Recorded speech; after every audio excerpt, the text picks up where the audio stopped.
Após a terrível chacina de Queimadas naquele inesquecível e fatídico 22 de dezembro de 1929 e de ter perdido o cabra Gavião, que foi morto pelo vaqueiro Domingos Ernesto da Costa, o Domingos da Polônia, na localidade da Lagoa da Ema, o bando agora segue para o povoado de Algodões.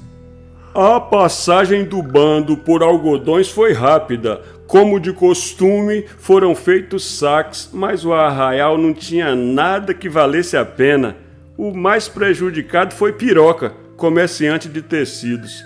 Lampião mandou que distribuíssem suas mercadorias com os moradores.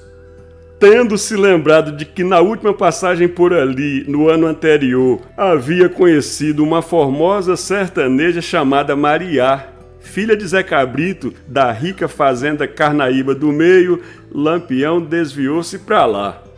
Tal como da outra vez, foi improvisada uma festa que emendou com o dia seguinte e foi festa o dia todo até o anoitecer.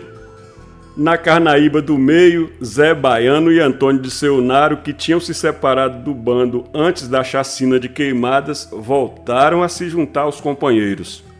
Os cangaceiros passaram a noite de Natal na Carnaíba do Meio. A harmônica não parava. Pela madrugada, Lampião soprou o apito, reuniu todo mundo. Ia viajar. Na saída, pediu a Zé Cabrito para levar seu filho Horácio a fim de ensinar o caminho até encontrar outro guia. Notando a aflição de Zé Cabrito, logo adiante na passagem do rio Maceté, Lampião liberou Horácio.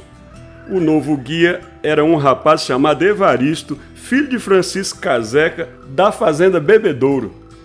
Na manhã do dia 25 de dezembro de 1929, dia de Natal, o bando chegou aos arredores de Mirandela. Lampião perguntou a um matuto quantos soldados haviam no arraial e se ele sabia de umas mortes em Queimadas. O homem informou que Mirandela tinha 5 soldados e um sargento. Disse que não sabia de nada que tivesse acontecido em Queimadas. Então Lampião mandou que ele levasse um bilhete ao sargento. O sargento Francisco Guedes de Assis, paraibano, ao receber o bilhete de Lampião pedindo permissão para entrar no arraial, mandou dizer que se Lampião passasse por fora da rua, ele não iria atrás. Porém, se entrasse, levaria tiro, e muito tiro. Reuniu os 5 soldados de que dispunha e pediu o apoio dos civis, dividindo a defesa em 3 grupos, dispostos em pontos estratégicos. Lampião pensou que o sargento estava blefando. Afinal de contas, eram 17 cangaceiros contra meia dúzia de macacos. Aquele macaco tá pensando o quê? Vamos entrar lá sim. Vamos mostrar para ele quem é o capitão Lampião. Disse furioso o rei do cangaço. Estava enganado. Quando os cangaceiros entraram no arruado pelo fundo da igreja, tendo à frente Lampião, Zé Baiano e Luiz Pedro, foram surpreendidos com tiros vindos de 3 pontos. O maior foco de resistência foi no sobrado de propriedade de Pedro Brasil, onde funcionava o cartório.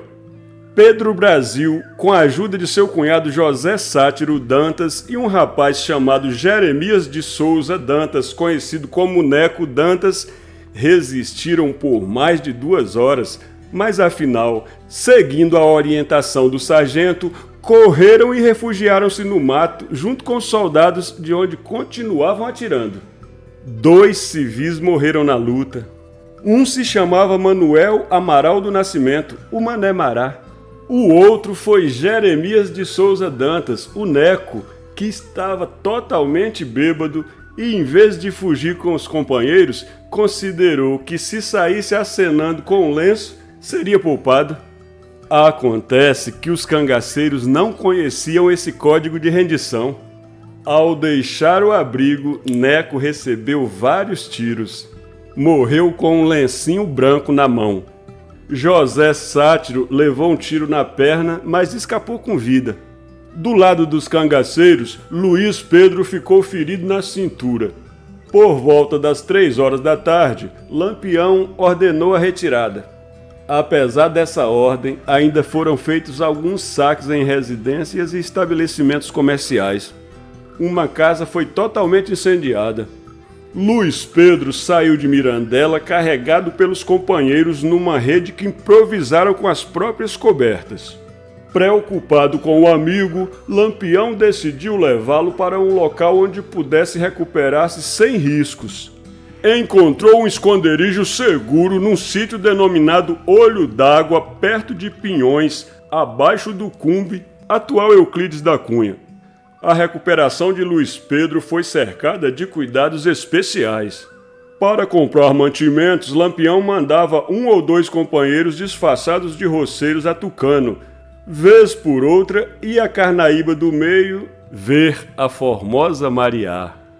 Quando afinal Luiz Pedro se encontrou em condições de viajar, Lampião foi com o bando a Carnaíba do Meio e enviou por um emissário um bilhete ao chefe político de Tucano em que exigia 6 contos de réis, ameaçando saquear a vila se aquela quantia não fosse paga.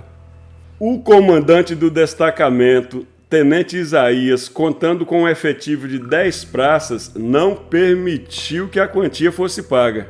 Não permitiu que enviassem o dinheiro. Mandou dizer a Lampião que se ele quisesse o dinheiro fosse buscá-lo pessoalmente.